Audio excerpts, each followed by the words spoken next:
Hello, hello, hello, viewers around the world. My name is Mark Godwin Iwejuwa, and you are tuned into our Friday News Echoes World Affairs. World Affairs is where we give our global audience the global updates. And I'm here with my colleagues and coordinators from different parts of the world.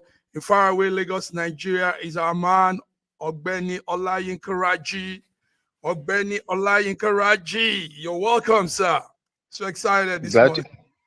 Glad to be here this morning. Good morning, viewers around the world. Welcome to our Friday program. Welcome to our Friday program. Yes, good morning, Ogbeni Yinka. I hope it's the weather is good in your end there. I hope it's rained heavily. It rained heavily overnight. Yes. Okay. Up to this morning. From same corner with you, different part, but same place is BD Nana Diva BD. Nana, good morning. Welcome to News Echoes Global Friday. Good morning, Massive Mark. Good morning, Saraji. Our viewers all around the world, good morning. Thanks for joining us again. Once again, let's do it like always.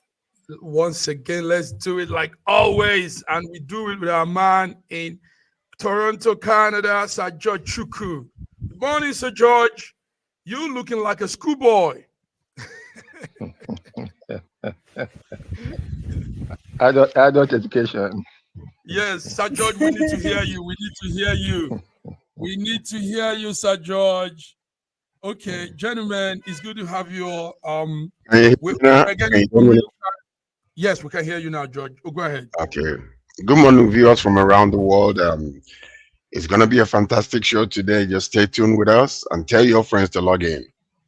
Tell your friends to log in. Yes, Sir George.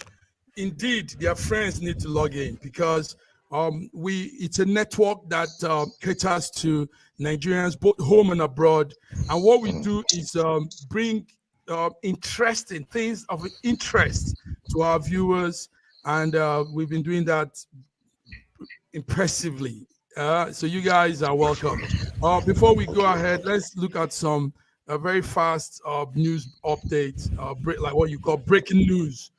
One of the breaking news is the Binance founder, Binance Zoe, Chingping Zoe, has become the second crypto executive they've now sentenced. Do you guys have that update? George is coming from America. Crypto man has been given, he says he's going to a maximum of 1 to 2 years under the federal guideline of what the crime he has committed. The crime is money laundering using crypto means. George, do you want to give us something on that? Do you have any on that? Yes, what I actually saw was that he was sentenced to 4 months. I'm not sure the 1 to 2 years, but I understand that he was sentenced to for 4 months in prison. And so whether that was 2 years and then reduced to 4 months is what I don't understand. But this is what we see here, and they're being chased around the world, and a few of them has been jailed because, you know, cryptocurrency, as good as it might be, is a way for a lot of people to launder money, to hide their money, and you wouldn't know what's really going on. So I think they're trying to set an example with some of these people that, you know, they set up Ponzi schemes with this cryptocurrency, but after a little while, if you lose your wallet, you can't access your money anymore, and then all of a sudden they start disappearing and the money disappears. And they took me for a ride too. I lost a lot of money. Up till now, I haven't gotten it back yet. So that's what it is. That's what it is. So viewers looking at the screen, that is the Binance founder there, Chingpeng Zoe, and he has become the second crypto executive to be sentenced to prison. Yes, George, he says 4 months prison sentence was handed over to him after pleading guilty to violating U.S. money laundering law and international.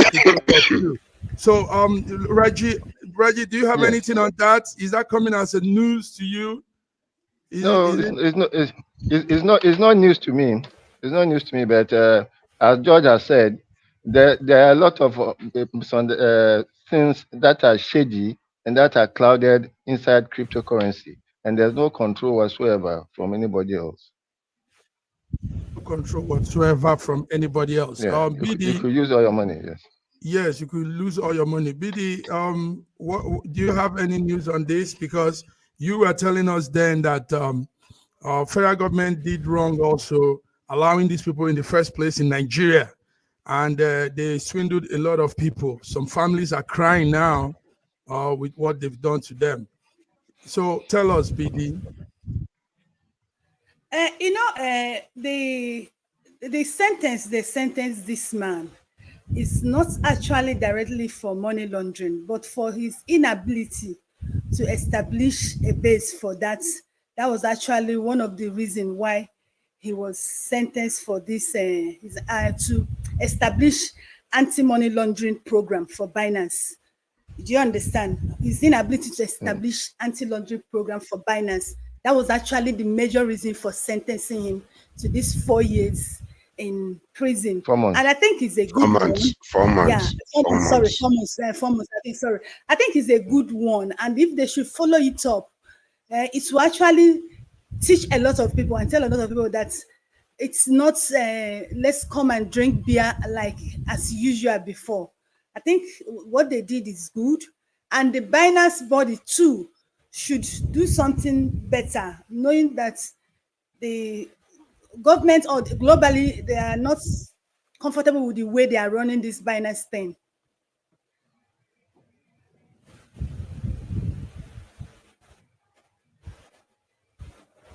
Thank you very much. Sorry. Thank you very much, BD. Let's move on to more stories. So we're following that story there. Now this is America. We want to see more hammer come on this Binance company in other parts of the world where they've wreaked havoc. Yeah, George wants to say something. Yeah, because I just wanted to lighten that, they were saying that it was a lighter sentence, 4 months behind bars, compared to Sam Bankman-Fried, who received a match for $8 billion, that he stole from customers. He received 25 years in prison. So when you think about the lightness of these 4 months, I think it's a slap on the wrist compared to what was handed over to the guy for $8 billion that was taken out of it. No, I don't think it's a light judgment. I think it's a light sentence. I think what happened to the other guy was actual fraud. But in this Binance case, it's just because they didn't put things on ground to prevent money laundering. It's a different crime. Okay. Yeah. Yes. But it's just comparing the two. One is 25 years, one is 4 years, but it's all related to cryptocurrency. No, it's like comparing agbaluma and coconut. They are completely different. Yeah, the other one was actually a fraud on its own. Fraud. The other one was actually outright fraud, but this one was the inability of setting a protocol, a procedure, how things should be done. That's just his own problem here. So it's totally two different things. Thank you, guys. Let's move on now. Let's look into this thing that happened in London, the UK, on Wednesday. There is an updated photo that has been released of the young man. It's the story of Daniel Anjorin. Daniel Anjorin was killed by a Spanish Brazilian national, and that person has been remanded in prison today, as we're talking. He killed this 14-year-old boy, and he killed him with a sword. And it's a crazy story here. Let's talk about this. Let's talk about that's the boy That's there. the little boy that was killed, man. Yes. So, gentlemen, it's a sad story coming from that part of the world. The British police on 1st of May had to do what they did, but they were able to take down the guy, the Spanish Brazilian guy, and but he has done the havoc that he has done. He has killed. That's the Spanish Brazilian national you see in the screen, Marcos Anduni Monzu. Marcos Anduni Monzu is accused of violent rampage in the northeast suburb of Britain on Tuesday, using samurai type of sword to kill Daniel Anjorin, and he also wounded 4 others. Now Monzu, 36-year-old, is now being held and in custody and will be facing the law. So, gentlemen, what are you saying? George, what did you hear about this from Canada? Well, we heard about this. It's such a sad story, actually. And then, what we're hearing is that the investigation is still going on to the motive why he went on rampage. But we believe that it's a mental case situation, which eventually they will bring out the reasons why he went on rampage with a samurai sword and it took a little while before they could take him down. I guess they didn't want to. A police in UK they don't carry weapons like guns. I believe that they used what do you call it Tasers. taser, to put him down. So I was watching the video. It was very terrible, and even a couple of officers were wounded with this sword also. But that goes to tell you the frustration that people are going through privately. And physical sickness is one thing, but mental sickness is becoming such a dire situation that masses are dying simply because of that. So we need to kind of find a way to help people out. Even when we hear from friends or whatever, if you have somebody who is behaving unusually, I think it would be best to just call the law, let them deal with that individual, and then prevent such catastrophic happenings, from taking place. Because casualties are increasing in the U.S. all over the place. People are going bonkers. People are going bonkers. Yeah. Bonkers. Raji, how did you see this whole thing? The other story there is the Anjorin with that name sounds Nigerian. It's Yoruba, yes. Anjorin. Yeah. Okay. Yes. It's my heart goes out to the family of Daniel Anjorin. I don't even understand how they're going to cope with the loss of such a bright, upcoming young man. Yes. May God give them the strength and comfort to bear the loss. But recently there have been a lot of recently there have been a lot of knife crimes across England, and it's becoming more and more troubling. While it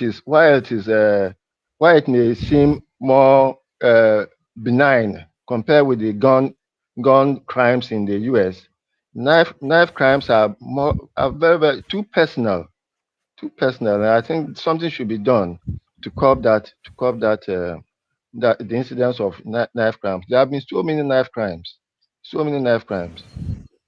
Yes, so many knife crimes. BD, yes, the knife crime is ravaging the UK, while America has the gun crime.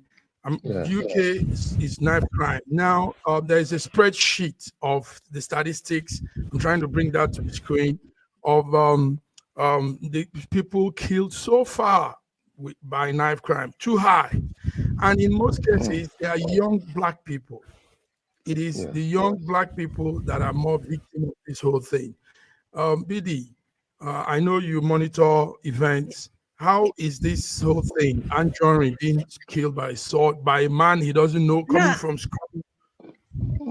Yeah, the 14-year Anjorin, Daniel Anjorin, is a Nigerian who was walking back from school, and he was killed by this Spanish Brazilian national in London. Now, if you check the history, the report, within 2022 and 2023, England have witnessed over 20% knife crime cases.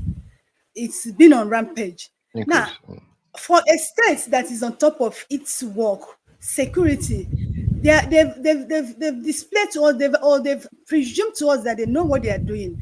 You understand? I don't think I should hear this kind of case because they already know that this is on rampage. And now you made a very vital point. If you look at 70 or let me not over 65% of people who get involved in these cases are blacks. Now, my question is this: why is it predominantly blacks? Do you understand? And you know that this case has been going on in your country.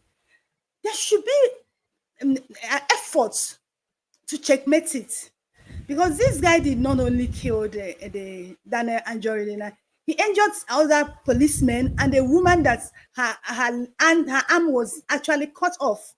So a lot of people were injured. So it goes down to the state. You already know that this kind of a thing is in existence. Now, are they trying to tell me now the case they are telling us that is a mental issue? So all these people have been doing this. Are they all mental deranged? I think they should look into this thing and actually understand what is happening. Because to me here, I can't actually tell you what is happening, but there's something we are not getting right here. Something we're not getting right here. The fact is that, you know, the chaos is going on. There is a lot of people are frustrated. That's number one. The economic situation in many countries are affecting families. And then also you could see the frustration that is happening around the world, the news. They see what is happening all over the place with the Gaza and the Palestinian Israel situation. So a lot of people are absorbing all of this negative news, and it is affecting them. And when they don't have any particular type of solution, when all this news is coming to them, maybe they don't even have food in the house, or maybe there is a problem in the relationship with their spouses, or whatever the case might be, is bringing this mental case issue on them. And then the resulting consequence is them going out there to do abnormal things that are not normal. And so, I mean, what can the government do? The only thing the government can do is to depend on people. When you see somebody going through, a family member going through such a thing, report them immediately so that we can stop it. Government cannot come into your house and know what your mental case is or how it's increasing. It's not possible. So we have to depend on people. When they report this situation, or somebody goes to the hospital or goes to medical center and say that I'm feeling this way, let's take care of them. The government cannot go into your house and know what is really happening. It is all over the world. It is happening. So that's the only thing they can do. That's the only thing they can do. And in most cases, yes, and on the screen now. Sorry, BD. Let me do some small statistics here. It says that knife crime in the UK is, in fact, this year. We're still looking at this year, but 2029 was the peak. 2019 was the peak. They had almost 40 cases of knife crime and sharp instrument issues. So knife crime is a persistent problem in the UK, and the numbers are growing. Yes, BD, tell us. You were saying in most cases, right? In most cases, most people, like Sir George said, in most cases, the people that have this mental issue don't even know that they have mental issue. So it might be difficult for them to report.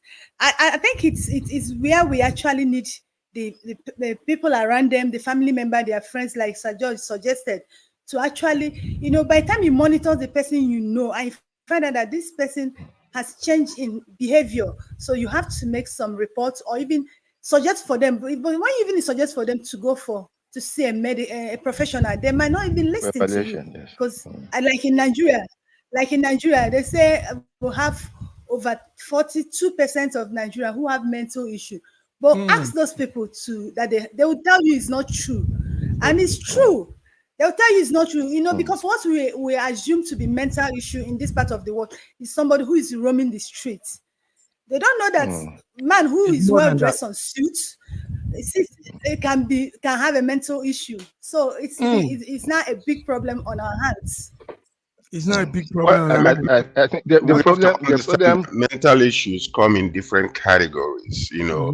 Somebody that is very depressed, or somebody who is frustrated over situations that is so to the point of even experiencing suicidal thoughts. These are also part of mental issues, and so it's difficult for to just turn in a family member only when they become violent or begin, start behaving in an unusual way that might endanger other people's lives. But you see that a lot of families are not willing at the very beginning to call the law into to come and take care of this thing, simply because maybe that person is going in and out, especially it's schizophrenia and then bipolar situation. Some of them are mild, but some of them they go to the point of being a danger to themselves or to others. So these things are very dire, but they can be monitored. That's why a lot of people, like you said,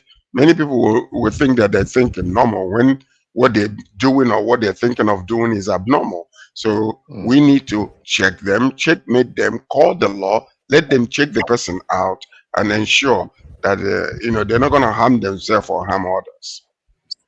Sorry, and in our situation, there's also the stigma that comes with being considered mental, because a lot of people will not want to be. A lot of people need psychiatric evaluation, but that psychiatric evaluation is equal to being crazy, and that stigma is something that nobody wants to have.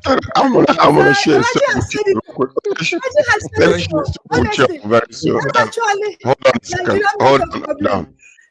I was in Nigeria. I was visiting Nigeria, and jokingly here, you can tell somebody in a chat and say, "Daddy, you're crazy," and then it's nothing because they don't consider it a mental issue. So I was discussing with a young man, and I just say something like, "I say, you're crazy, man." And this guy took this thing serious and wanted to fight me. It's like, what, sir? You say I'm crazy?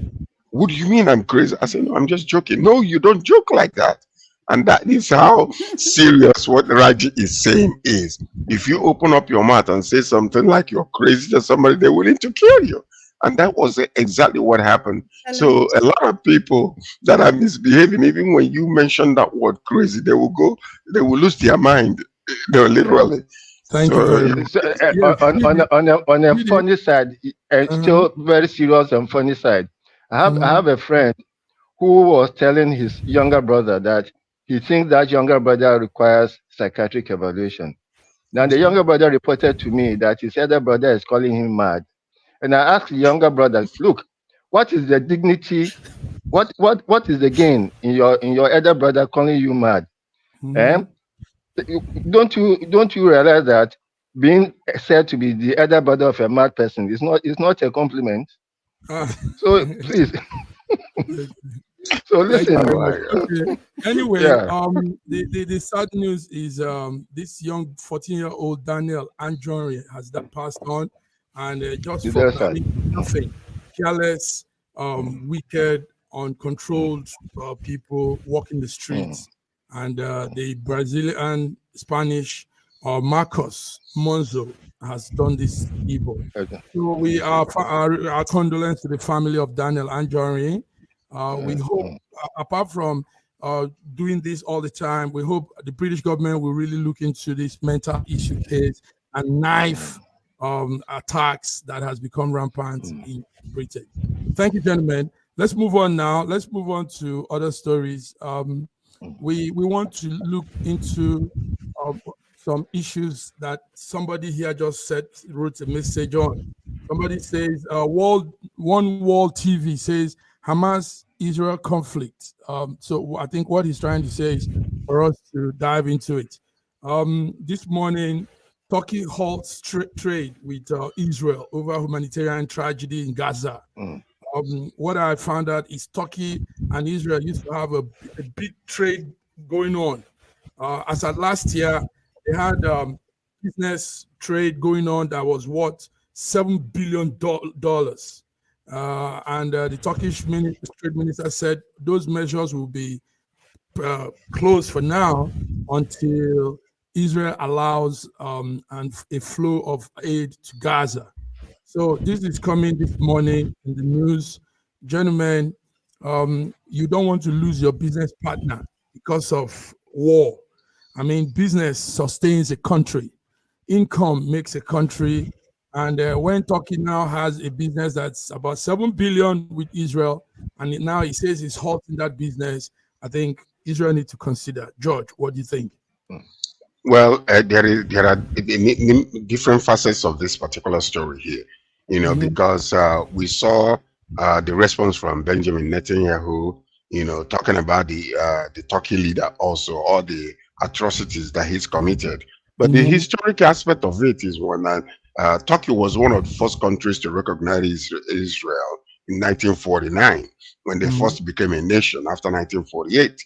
And then they have been having some issues every now and again. But what came out this particular time is that Turkey is basically supporting Hamas.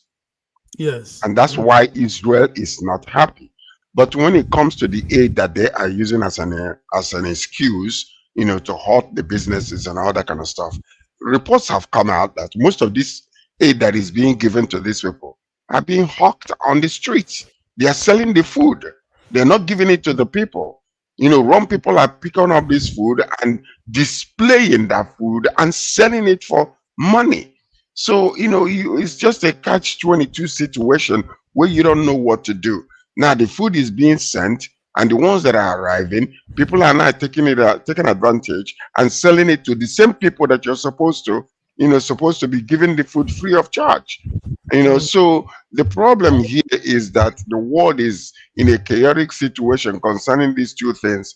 Still, they are coming to a close where there is a resolution on the table that if Israel accepts it and Hamas accepts it, maybe they can have a ceasefire for 4 months while they negotiate this whole entire thing, and that will involve releasing all the hostages, the ones that are still alive, and possibly exchange of prisoners and stuff like that. So, but this is where we are coming to right now. So, in essence, really, Turkey might be losing because Israel is now moving forward, because what they have are needed around the world. They can find other partners to sell their food to. So, but I think that it's just crazy. You see it happening in the US, in a lot of schools are now going bonkers, and students are no longer going to school. They want to just go out on the street and camp on the street, and then the people outside, are coming into these universities and using the excuses of this rioting and destroying facilities and stuff like that.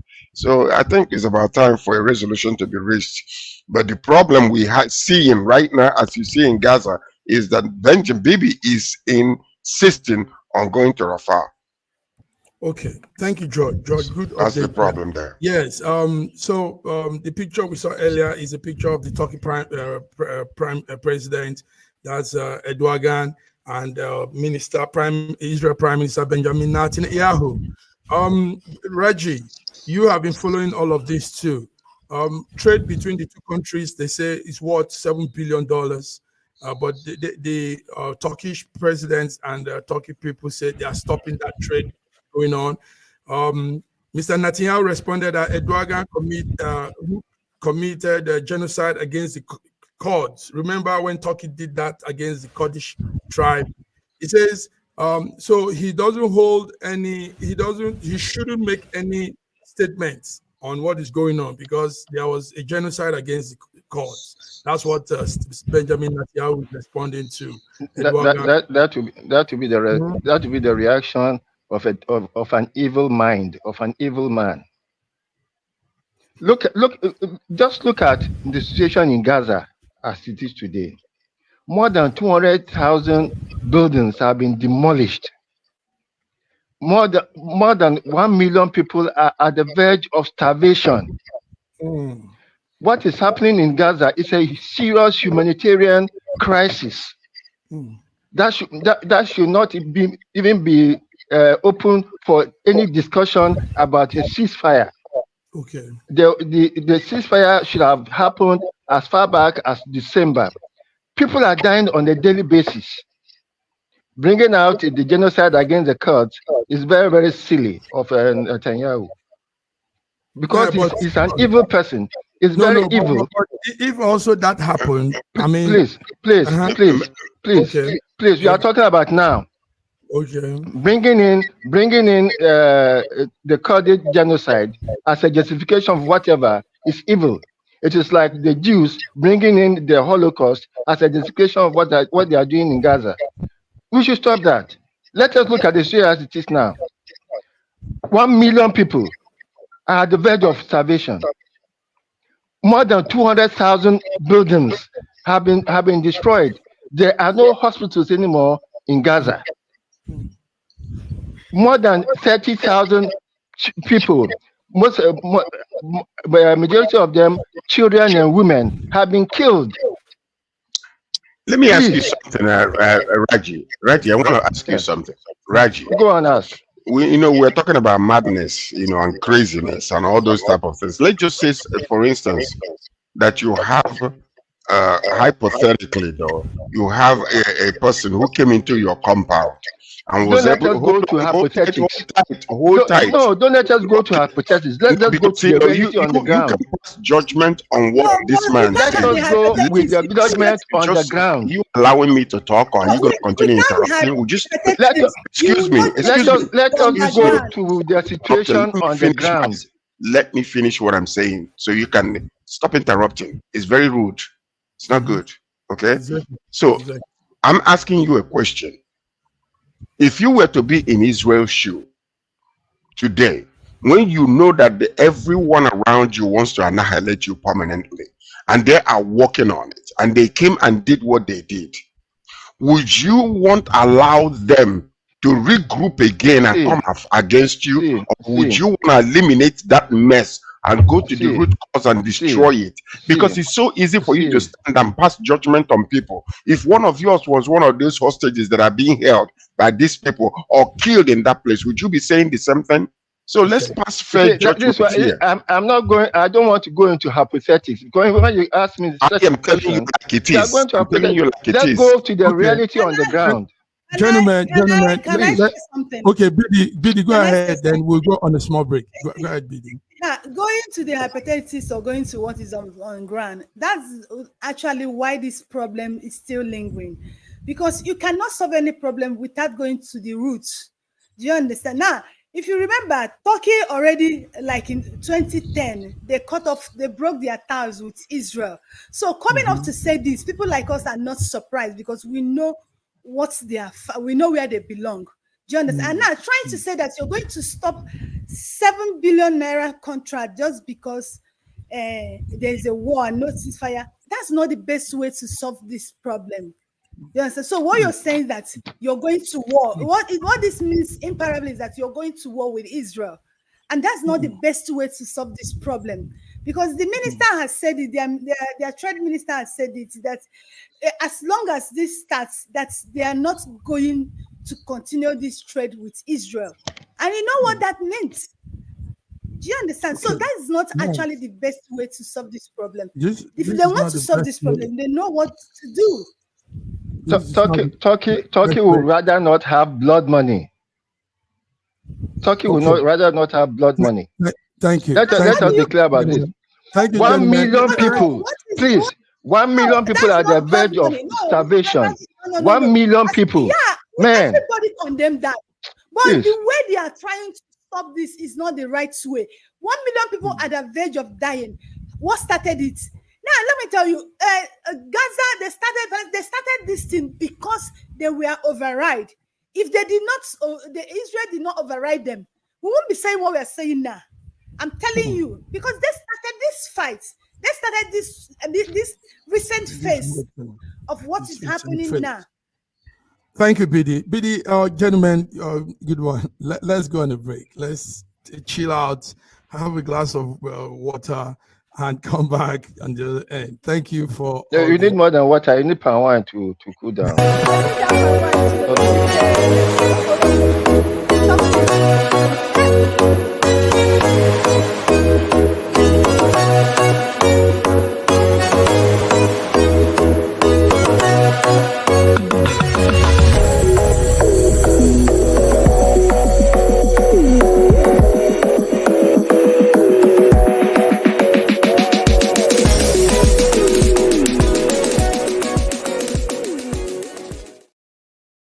Call us now for your clean and perfect inverter and solar installation.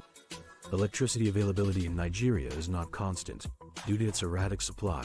A perfect inverter installation will provide you a full power control in your office or home while our so-called PHCN remains the best. Call us now for your clean and perfect inverter and solar installation. Electricity availability in Nigeria is not constant due to its erratic supply. A perfect inverter installation will provide you a full power control in your office or home while our so-called PHCN remains the best.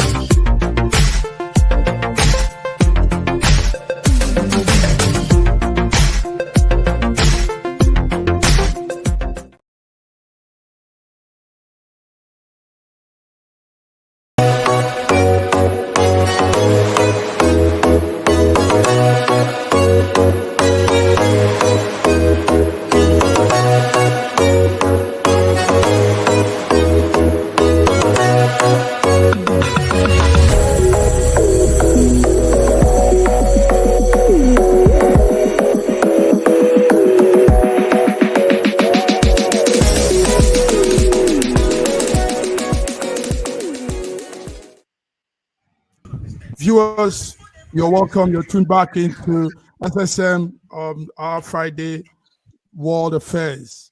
Thank you, Sir George. Thank you, Benny Raji and Diva Bidi. Other things are also happening around the world. Let's smile a little. Let's smile with this news of a Nigerian woman. Yes, a Nigerian woman that has painted nails for 3 days, and she's looking at getting a Guinness World Record. Yes, Guinness World Record is coming for one of our sisters, one of our daughters. She's called Lasha Dokar, a 19-year-old lady from Jos Plateau, one very beautiful part of Nigeria.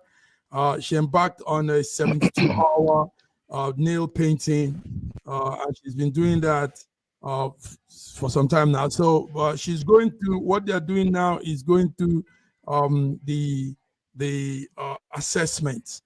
Guinness Book of World Record, GWR, will have to review her attempts, all she submitted, evidences and everything, and therefore be able to ascertain if she has qualified. So, gentlemen, I want us to smile. That's why I'm bringing this up.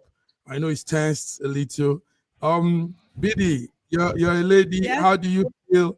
A lady is trying to break a record for nail polishing, fingernail, adorning the fingernail with blue, pink, purple, varnish, and she's been doing it for 3 days.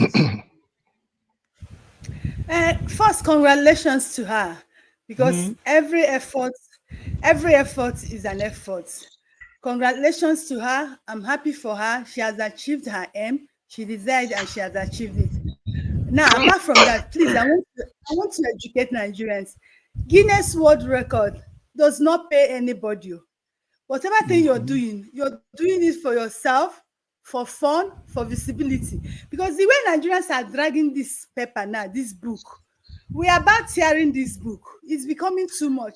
Maybe probably one day I'll come and do a break news for the presenter who will talk for hours.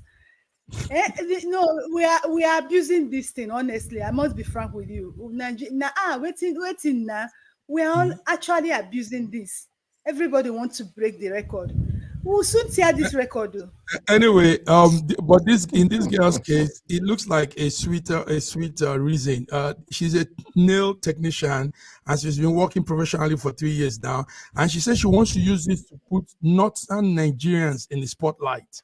She's from a part of Nigeria called Jos Plateau. Yes, it's actually central Nigeria, not really core north. But that is one state that people neglect to. I mean, most times we don't really look that side. And it's I like her reason. I like a couple of times. I like her. The point, I like her reason. point is this. Okay. The point is this. The point is this. We should not discourage our people in any way whatsoever. The world has been clamoring over these things, and they have been winning in different areas. But now Nigeria is emerging because we are waking up to the international things that are happening internationally. So if we have those, the willpower to do things like this, let's go for it. Because if you look at statistically, the people that have occupied those space in the Guinness World Book of Records, Nigeria was nowhere to be found. It was only recently that we started seeing, and then people thinking that it is possible, we can do it. And you see different facets of people coming from different areas, trying to claim something. They know that there is no money. There might not be any financial reward, but the name is out there, and it makes us proud. So we should not, discourage them. If you have your own, you can talk if you want to talk for 1 week, non-stop, no sleeping. Let's do it, BD. Let's break that Guinness Book of Records too, because we want you to be out there. We want the name of Nigeria to be on top. So there is nothing wrong with that. I encourage them. If you think you can, go for it. Win it and put us on the map again. Put us on the map again. If you think you can, go for it and put us on the map. George, that's a good one to say. A call up to action. And of a truth, I want to also support you on this. Nigerians have taken to this. Africans have taken to this. Not only Nigerians, Africans are also trailing behind. And it's not bad because one thing about such things is it puts people on the map, really. And it also it gives you one sense of achievement. I've done this. Because the Guinness Book of Records is there, the company is there, that company is there, and if you don't do it, somebody else might do it. Somebody will do it. Do it. Go do it if you can. That's right. We're also here in SSM to support anybody that wants to have a live coverage of what they do, and we also want to encourage people to do, but don't do the ridiculous one. Don't do the out of crazy type. I mean, somebody said she wants to have sex with all men for days. That's crazy for me. My hand, George, my hand. The book of records for that too. The book of records for that. No, the book of record is Solomon. He's still the winner up to now. Solomon still the winner. SSM will not join you to do anything of such. We are not with you on that. Okay, guys, let's go on. Our man from Russia is not here, but there is something brewing in from Russia, from Africa and Russia. The new political relationship and diplomatic relationship between Russia and Niger is blossoming every minute. What we saw yesterday is that Niger has told Americans, the citizens came out to the street to tell Americans to go. And they said, Russia, we love you. And, this was live videos we saw on Al Jazeera. So Russia and U.S. troops also have been operating in the same military base, Crazy as it may sound, but that's what is happening. And that's the picture you're seeing there. Now, what America is doing is almost like forcing itself to be in a country that say they don't want them again. The Nigerians say we don't want. So, but they are opening their arms to Russians, and they are asking the Russians to come in. In fact, a lot of things we're seeing yesterday, as we saw the video, was showing some real new relationship with these two people. So let me start with you, George. America has been made, all kinds of humiliation, go. But their talk still there. You see, the reason why they're still there is simply because, number one, the same reason Russia went to war with Ukraine when they wanted to join NATO is the same reason America is very concerned about Russia coming into Niger, simply because if they camp over there and the proximity between Nigeria and Niger Republic and the relationship is so so mingled that US is basically concerned over Russia camping in Niger and being able to eavesdrop on the whatever intelligence that is being passed through Nigerian relationship and the US. That's number one. But I mean, a lot of countries, this is their choice. They're going to allow Russia to come in because Russia comes in very in a stealth.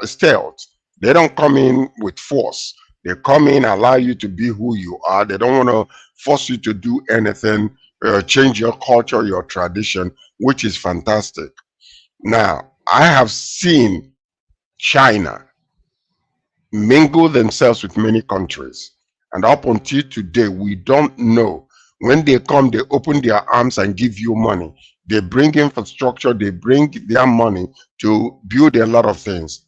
There are many countries in Nigeria, and this is not very well known, public in Africa. There are many countries in Africa that are actually being hijacked by China today. Their seaports, their airports, their airports are now being controlled by China. Why is that? They bring that money, they give it to you, and then when you're unable to pay the money, they will take all those infrastructure and they will take it for many, many years. So this is something that many African countries need to pay attention to. Study the history and understand this, the strategies these people are using when you want to allow them to come in. Because some of them, when they come in, eventually, it's going to become dire for these nations. It's going to become dire for this nation. Viewers, what you're seeing there is a picture yesterday of Nigerians. Niger is not of Africa, and they are saying, U.S. Army, you must leave, move, vanish. They were using all the words to describe they don't want them anymore. And but the U.S. is still standing strong. What we saw yesterday was a funny one too. We saw that Russia, US were in the same military base, and it looks ridiculous. So, Raji, US presence in Niger, will it change things for good for the Nigerians? Will there be some form of improvement in their economy, in the life of the people, like this think they are asking for now? You mean Russian presence? Yeah, of course, there'll be some difference. Whether it will be an improvement is still for us to see, but there will be some changes. Like you mentioned before, is it most of Western European and American presence in Africa has been through violence. And then certainly, like George said, when the Russians come in, they come in as your allies. Same with the Chinese. And whether they are going to take over your resources later is still a matter of time. But it's better for you to know that this man came in as a friend. If he now came in and he's now taking over your resources, then it's up to you now to be on the guard to be able to prevent that. To be able to prevent that. You see, can I say something? Can I say something? You see, one of the major problems we are having that we still have this beggarly mentality. We have all the resources that they need, but we refuse to collaborate with one another in Africa to put it together a consensus that a common level of understanding among the nations, so that we'll be able to deal with our external continents. But what is happening is Russia will come with a lot of wheat, and then you eat like Esau will eat away his birthright. And then all of a sudden, China will come with a lot of money, open arm. How much do you need? I'll give you an open check. Take, go. What do you want to build? Let me bring my people there. And that's the way they begin. And why is this happening? Because of mismanagement of resources. Our leaders are so myopic and blind to the point that they don't look in the future. They just want to enjoy themselves. If I eat today, I die tomorrow. Let the people suffer. It doesn't matter. But we need to have visionary leaders not these people that are just clamoring, just want to enjoy themselves and want to become, Ayatollah of Nigeria, Ayatollah of another place, dictators and all that sort of kind of, situation. We need to wake up as a continent, collaborate and get together with one another, because they're dividing us. This same sentiment has been happening during the colonial era. Thank you, George. PD, let me put the question first. The thing now is, yes, Russia is penetrating, and we might see such things. We might see such relationship replicate around. Soon it might be Mali, more it might be, all of these African countries doing the same thing, driving America away and opening arms to the Russians. But do you think this will work for Africa, BD? Is it not for, like George is saying, for Africans to realize themselves than just having a relationship with this West? It will work for the Western world in Africa, because it's been working for them. If you look at the air base there, the Russian flag, the American flag, they don't have issue there because they know that you are the source. So don't bother me as long as I'm not bothering you. They are in Africa, they are in Niger for business. Do you understand? They don't have a problem. Now, it is not left for African leaders, the Nigeris, to think, to have the ability to negotiate. The problem an Africans has been having all over the world a century is that they don't have the capacity to negotiate.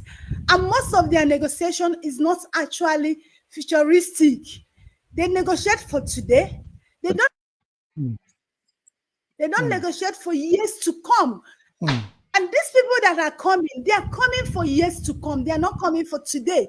That's the problem Africans has been having. Now, it's not a matter of who is there. Is there America? Is there Russia? No. Look at the most important thing, you that is the source. Are you futuristic? What are your strengths of negotiation? Are you negotiating into the future? If the Nigerians are not utilizing this opportunity of being futuristic in their negotiation, they will still end up the way they ended with US. It will still be the same thing. Yes. It will be the same story. They'll still remain the same place. Wow. BD, you put this one so right. Thank you. One man that's good at negotiations is Dr. Godwin Ibe. He does that for the Nigerian community in Russia, and he's here to negotiate more with us. Dr. Godwin, you're welcome to News Echoes Friday World Affairs. How are you? Fine, thank you. So much work. Sorry, I could only join at this time. Yes, I use the word negotiation for you because you run the Nigerian community in you lead the Nigerian community in Russia, and that involves you at every point in time negotiating, doing things, getting right for your people and for your community. But now, on a larger scale, Russia is coming to Africa through the Nigerians, and their arms are wide open for Russia, and they are telling America, shoo, you go away. I know it's your country, but before you continue, I want you to look at that picture. That picture is doctored. It's not really nobody. It's just a crowd of people with that thing there because nobody is holding it. It's just something that is put there. So I don't know how how real that news is, because this is something that somebody just pasted on top of a crowd of people over there. Continue. Look at it. It's not Photoshop, George. It's real. Listen. It doesn't look real. It doesn't look real. It is not real. No, it's from Al Jazeera. It doesn't matter. It doesn't look real. You can do that and post it on YouTube or paste it somewhere else. Put a crowd of people and put that in there. So don't I know when I see fake, I know this is what I do professionally. There's a hand holding even the perspective is wrong. Massive Mark. Who is not real. There's no hand there. There's no hand. The perspective is even wrong. Anyway, I can see Look, I can A see hand. a hand holding it. I can Yes. see the hand There is holding no it. hand. No, There there's no is hand no holding hand. it. Sorry, I sorry, can There but see is it. no let's hand. come to But this. anyway, I'm It not is, interested it, in the Yeah. reality of it. I'm not interested. Well, it's not. It's not really so. I mean, while I could see the hand, but it's not so important now. What is important is it reflects reality in terms of the diplomatic relationship now in Niger. And it's not just Niger, Mali, Burkina Faso, South Sudan, many of these Guinea. Sahel countries, yes, there are arms open to Russia. And well, that's a good thing. I've always maintained that Africa is open to everyone. Africa does not exclude anybody, whether it's America, NATO, EU. We want to utilize all the opportunity for cooperation that we can use. But it just turns out that at this point in time, Russia is the one that is giving them what we want in Sahel region, and is coming at the back of disappointment, frustration on the lack of progress when EU and the US and NATO had their chance, and the result was not satisfactory, and they have decided to explore other options. As I speak to you right now, as at yesterday and today, there are lots of the Russian corps or the advisors are occupying the same base that the US was using. That they're staying in the same quarters, and they are, That's yes, what we said earlier. yes, yes. We said it Okay, okay. earlier. They are staying in the same base, the same In the facility. in the same base, but we also Yeah. see the reception Mhm. of people, and I hope that they will use it to really fight corruption, education, and to move their cause forward, because we're not interested in just optics, but in real tangible results that move Africa forward. Thank you very Can much. I say something? I know we're out of time. What Can I say something? What the Nigerians have done is far more than that thing you're even saying that it's fake, and they've done loud mass street or movement. Yes. Can I say something? Can I say something? Can I say something? Can I say something? Listen to this. Listen to this. When you study international relationships with different countries, and especially with these superpowers, one thing that you are seeing is public is just a reaction. They're not responding because they are putting solutions where it doesn't even. They're looking for solutions when the problem is within the soil. You see, one of the major problems, we're clamoring and we're going after this country or after that country or after this country. The major problems we are having is still within us. Yes. If you don't change the narratives and the conversation within and change the mentality and the belief system within, it doesn't matter what country comes into you. They will use those leaders, abuse those leaders, and still the common people will still be suffering. So we need to really come together as a continent and begin to change our mindset from this beggarly mentality. Look at India, for instance. Elon Musk went to India and wanted to start exporting, bringing in, his electric cars there. Do you know what? They are still delaying it simply because what? They say, come in here, build your factory here, build your battery factory here, assemble those cars within us, give us jobs, and then we will allow you. We will give you, some concession when it comes to taxes. So these are people that are powerful, mentally powerful, and their leaders are leading them.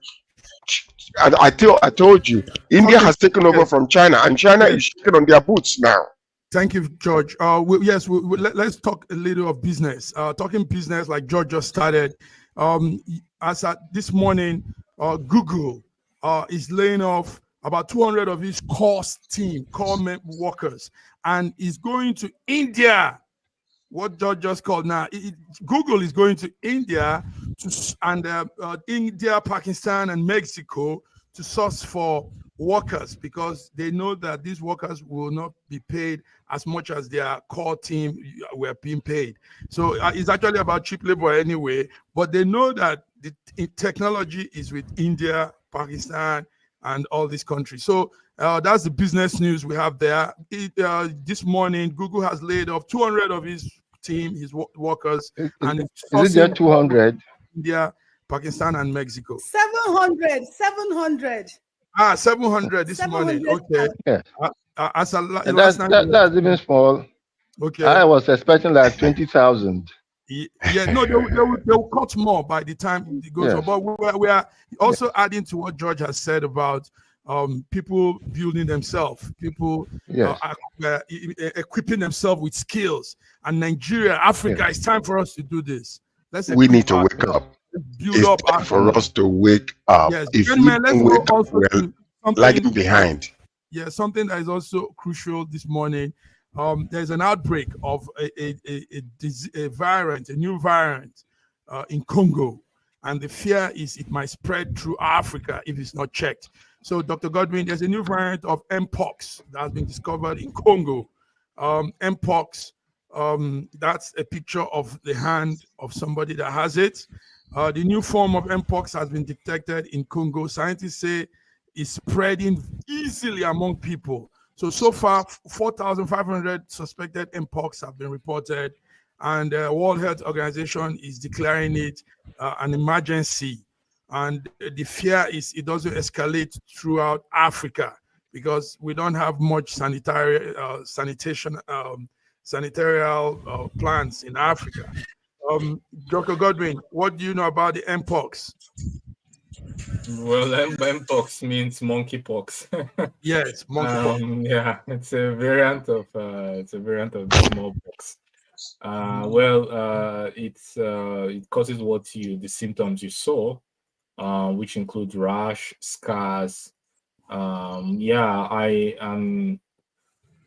surprised we still have it now because it's spread through animals and people, So usually when there's hygienic problems with livestock farming and sanitary conditions of livestock, then obviously we have all this kind of what you call zoonotic diseases. So hopefully we'll have to look into the hygiene, the vaccines, and curtailing isolation, being able to isolate effectively. And that has to do with the healthcare infrastructure, for example, amount of hospital beds, amount of wards to isolate highly contagious patients. Thank you. And of course, the symptomatic treatment that's required. Okay, thank you. That's a good one. Let's begin to wrap it up now. Business talk. This sounds a little bit funny, but it's what's going on as of this morning. EU threatens the production of kebab. Kebab is that food we eat. I don't know if they have it in Africa. Now there's an outrage in EU, whole of EU, because there's a proposal to force all the slice of meat in the kebab to be exact same thickness as the Brussels wants it. So the beef and the lamb will be sliced horizontally with a thickness of about 3 to 5 mm. And it's a serious issue, man. So this is the business news we're getting from our headquarters, Brussels, in Belgium. And they say they want the food to be to go global. You see, because Turkey wants EU to protect the kebab and keep it as a tradition for Europeans, like we have with the pizza. The Italian pizza is also one delicacy in Europe. So now, for it to be protected, the EU Brussels has said they have to conform to the format of serving it to the to eaters. So that's coming on our business news. Anybody has anything to say before we close? Actually, that's so laughable because of all the important issues going on in the world today, this is where they have stooped so low to control the slices and the thickness of it. So stupid. Come on, people. So yesterday there were protests in Brussels over this. Can you imagine? Are you serious? I think it's for a weekend humor. Huh? It's not humor. It's real. Listen, we need to come to Nigeria and ensure that all the slices of suya meat will be the same thickness. Can you imagine? You put a ruler to it. Not this. Europeans. When I say European, I mean Western Europe, France, Germany, Spain, Malta, Italy, all of these countries here in Western Europe, they are particular about their health. They are conscious. Yes. Exactly. That's humor. They are looking out for their people. Yeah. So no, how is that? there are more than 1,000 pieces of kebab. So you put a ruler to it, or put this what you used to use in physics. No, the thing now is they want to control in such a way that the meat is not too much. And what is the connection between the thickness and looking after people? Please tell me. I just want to know, what is it? There is none, no connection. I can decide to eat. Okay, listen to the connection. When people eat right, Europeans, like I said earlier, are particular about health, eating, and all this. They are very. It's an issue here. It has nothing to. So what is the connection between health and thickness? There's no connection, because even if you're slicing it 1 inch or 2 inches, if you slice it 1 inch, I can decide to eat the same quantity, the same pounds. If you slice it 2 inches, I can decide to eat to do with that. This is just frivolous, concentration on mumbo jumbo that doesn't need. They need to wake up and stop that nonsense. Tell us, BD, please tell us. What is I asked a real question. I'm really interested, curious. What's the connection between thickness of kebab and health? Now, when the thickness is like, it gives you more nutrients. Now it should be bigger. What you get more. But when it's lighter, it's small. It's like getting. But you can be wider instead of thicker. But it can be wider instead of thicker. Volume is length times breadth times height. When it's Volume wider, is length times breadth times height. No, now you people need to know that why Europeans are bothered also about this is the pizza, the kebab brings in 3.5 billion income to Europe to the production. Yes. So that's a big business. It's not. I mean, this is. They don't have the. There has to be administration on it. There has to be. If I remember my it's so stupid. It doesn't make sense. You use a caliper to check the thickness. So, sorry, just 1 minute. If I remember my mathematics well, a volume of cylinder is 4/3 pi r cube. Is it not so? Yeah. What? All right, gentlemen, guys, listen. We've done it. I know it sounds ridiculous. That's why I said. Is it wokeness on the kebab level? Yes. Oh my God. What you guys are laughing over is a serious issue in the headquarters, Brussels. I can imagine how serious it is. That's it's a function of not having anything to do. Well, yeah, that's why there's a lot of protests against EU.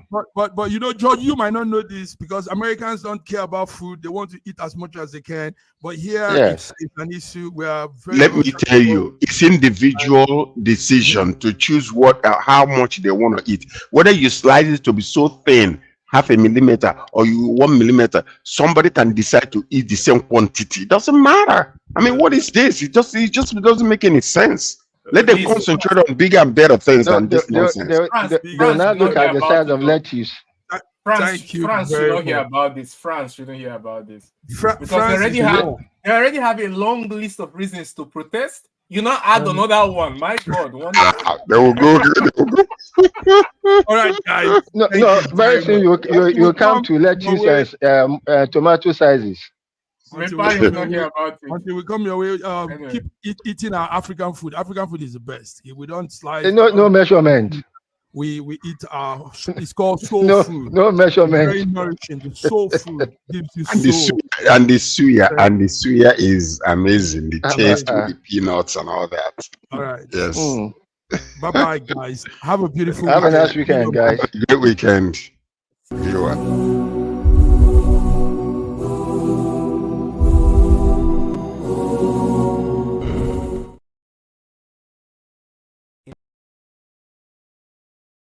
In a world where news flies around every minute, you need the ability to relate and connect with what matters and stay up to date. Schengen Story Media News Echoes is Africans in diaspora and back home leading English news network.